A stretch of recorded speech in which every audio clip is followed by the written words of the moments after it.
Hello and welcome to my channel. If you're new here, my name is Elizabeth, and on this channel we work on building our spiritual confidence so we can listen to our intuition and read our tarot cards with ease. And today we are going to be taking a deep dive into the symbolism of the Three of Pentacles. We're really, if you've been watching all of my videos through this symbolism series, congratulations, because we are really starting to get towards the end now. We're at the Three of Pentacles, and our last card, of course, is the King of Pentacles. So if you're interested in the numerology, the astrology, the Kabbalah, the elements, the color symbolism on this card, and the meaning behind the drawing that's been done so beautifully by Pamela Coleman Smith, then stick with me, because I'm going to spin the camera around in a moment and take a deeper dive where I'm going to explain to you the very deeper symbolism of this card. I will see you in a moment. So let's have a look at the Three of Pentacles. Golden Dawn title, and again we're following the Golden Dawn symbolism with this series, the Lord of Material Works. Whenever I look at this card, I just think it takes an army. That's what I think when I look at this card. So if we look at the numerology of this card, it is creativity and communication. And this card, number 3, beautifully describes that. You've got an idea. That's your creativity.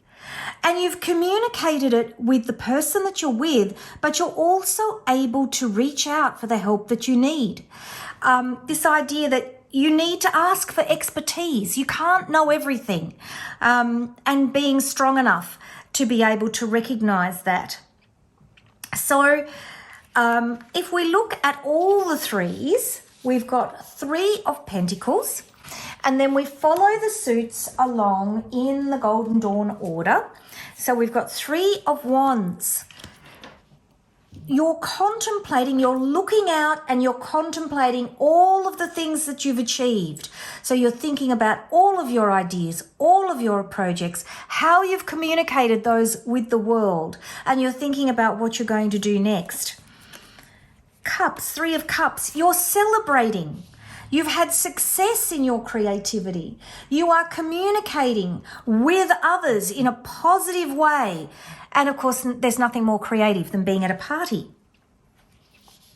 The Heartbreak card. Your heart is broken. Your world is destroyed. How do you absorb that grief? How do you communicate that grief with others? How do you move past that grief in a creative way that enables you to step out into the world in a fresh way? If we look at the major arcana, the absolute card of feminine power and creativity, the Empress, we have the Hanged Man, taking time out to reassess your life. And this symbol of the 4 is very symbolic of shamanic lore, where the shamans would often turn upside down to think about their life and make change, or think about the things where they need to make change. So accessing your creative side. And of course the world. How do you put yourself out there? What have you learned as you've gone all the way, moved all the way through the deck? What are you going to take out there into the world and share with others? So that is 3, creativity and communication. The Kabbalah, all of the minor arcana 3s sit on the Kabbalistic tree of life. And again, this is my tarot symbolism cheat sheets that are available in my Etsy shop if you are interested in purchasing these to help you as you are studying the tarot with me. And they sit on Binah, which is understanding.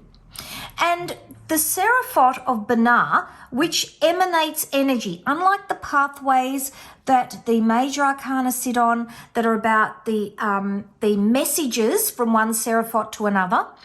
Binah emanates energy, deep knowing, feminine energy, intuitive understanding, deep spiritual energy,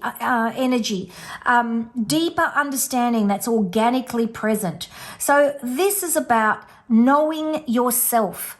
How are you going to know yourself both spiritually, physically, emotionally, and how are you going to put yourself out there in the world? Classical element of earth, so remembering that everything we do is based on how we support ourselves from a practical perspective in this arcana. Earth, being practical, grounded. And again, here you can see this is a project. This is something that this couple here are going to be working on with this artisan. If we look at the astrological timing, again, Pentacles is winter. That's the traditional timing. So if you're doing a spread and you come to the timing section of the spread, you can call on that traditional timing, or you can look at the Golden Dawn timing. And I've set all of that up here on this astrological cheat sheet, which is also available in my Etsy shop. And the astrological cheat sheet shows all of the cards on the astrological wheel. The Golden Dawn timing is suddenly. I've given you a keyword for all of this, all of the timings. December 31 to Jan 3, and we're looking at Mars in Capricorn. So we are here on the astrological wheel in the second decan, or the middle of the zodiac sign of Capricorn. If you want the dates, I've got this lovely little cheat sheet here. And if we look down and we're looking at Three of Pentacles, we find it down here, sub-ruler of Mars in Capricorn. And we have dates December 31 to Jan 9. And that's your placement on the astrological wheel, just in a flat format to help you find all of the cards. And again, you can purchase these from my shop. You don't have to go and make them yourselves, because believe me, it's a nightmare. I sat and did them.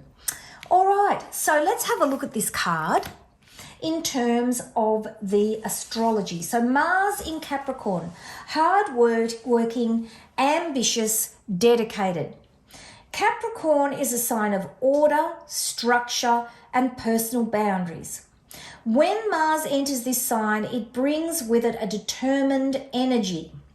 With Mars in Capricorn, you like to be organized, you love planning, setting your goals, and achieving them. The Three of Pentacles reinforces this energy through the importance of cooperation. This personal drive ensures you are successful in everything you take on.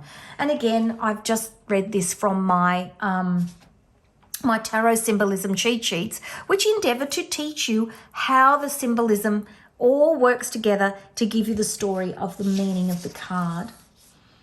So if we look at the card in detail, the symbolism on the card, we've got a sculptor. And he stands above the monk and the woman. Again, you could look at him as a monk because he's got the, now what's that called?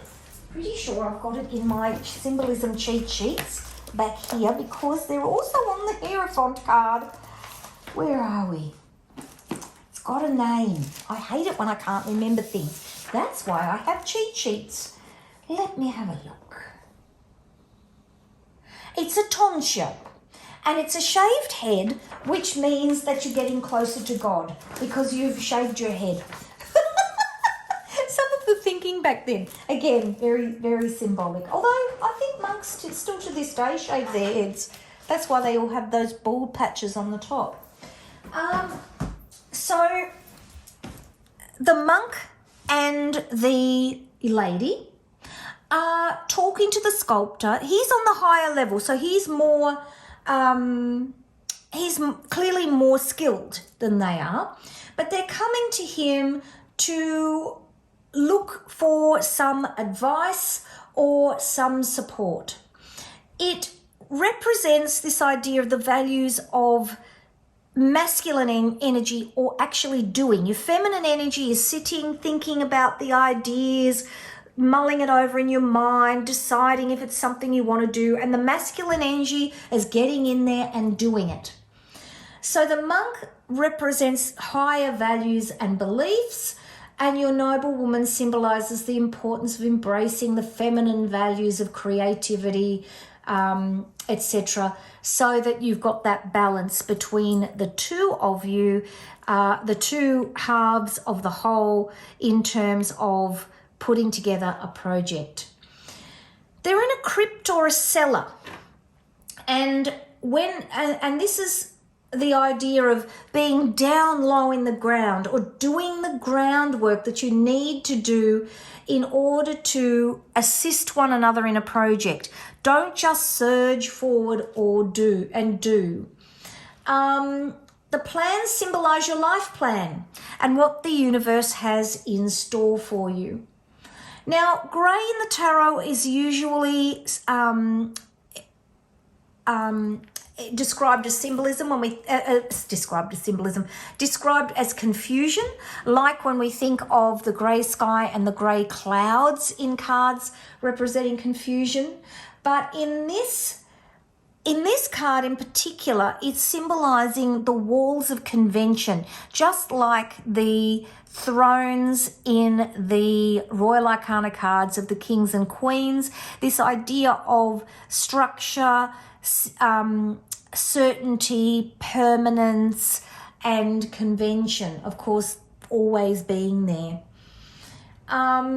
You've got this orange symbolism on the card in terms of the cape the lady's wearing. Again, this is showing the two colors coming together to soften them, and sometimes can cause a little bit of confusion. So you've got the red of passion, the yellow of orange coming together, and they're in a softness. So this is not storming in and demanding, energetic, passionate action. This is coming in with an idea and gently asking for the help that you need.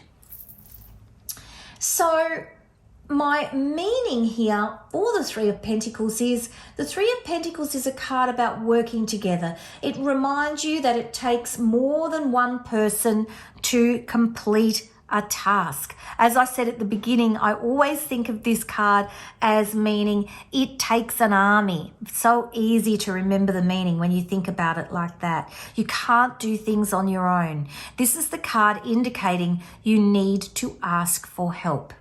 And having said that, if you would like to help me, if you could like, subscribe, and hit that notifications bell on my YouTube channel, that would be so helpful to me and I would so appreciate it.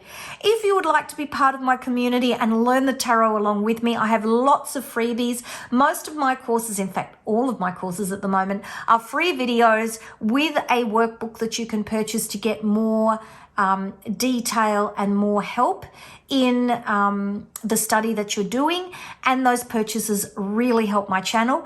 I will put links to everything down in the description box. To join my community, just go to connectwithyourdeck.com/challenge, and I will see you in the next video, which will be the Four of Pentacles. Take care, everybody. Bye-bye.